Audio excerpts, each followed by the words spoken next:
Hello, my name's Daniel, and I'm going to be reading a story for World Book Day's Share a Story. Today I'm going to be reading A Way Home for Wolf by Rachel Bright and Jim Field.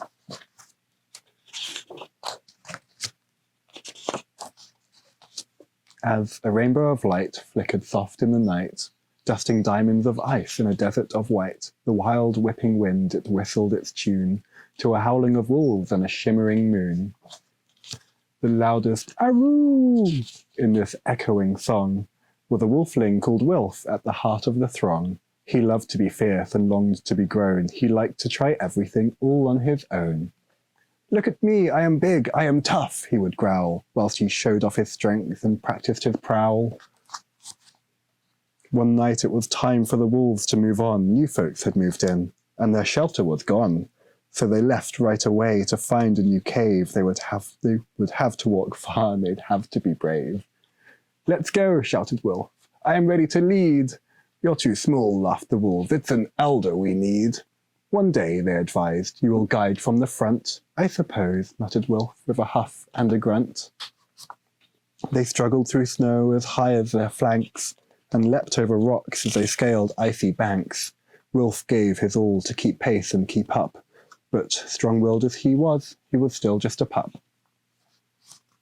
He kept dropping back with each clambering climb, as the pack journeyed further away all the time. Exhausted and breathless, he strayed off the track when a blizzard blew in, and he lost his way back. Wilf longed to howl, "Help!"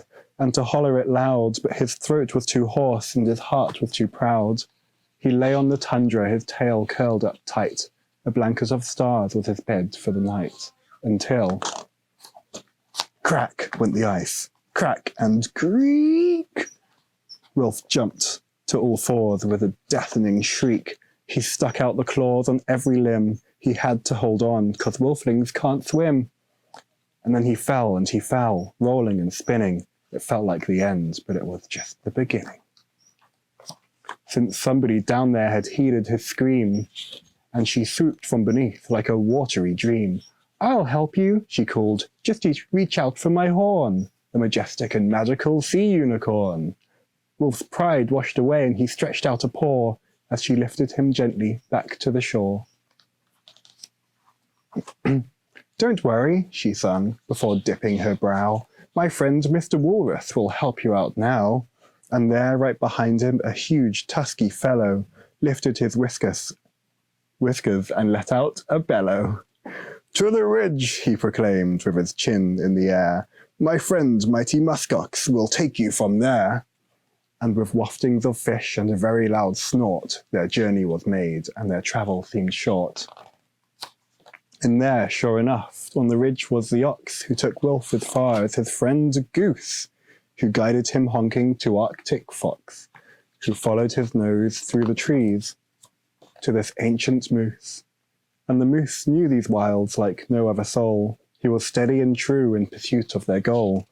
And as twilight closed in, the moose sang out a call to a flittering, fluttering, tiny fluff ball, a bear moth, who showed Wilf the rest of the way to the place where this wolfling most wanted to stay.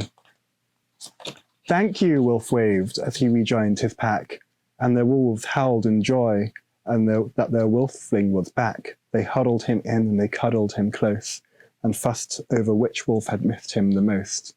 Wilf, he knew then, that when all come together, the darkest of times are easy to weather. So he bowed to the narwhal, ox, walrus, and goose, and vowed to the fox and the moth and the moose, "If I ever meet one who strayed off their track, I'll help them along by guiding them back."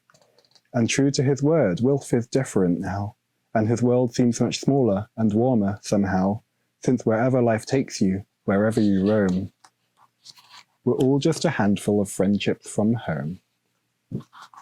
The end.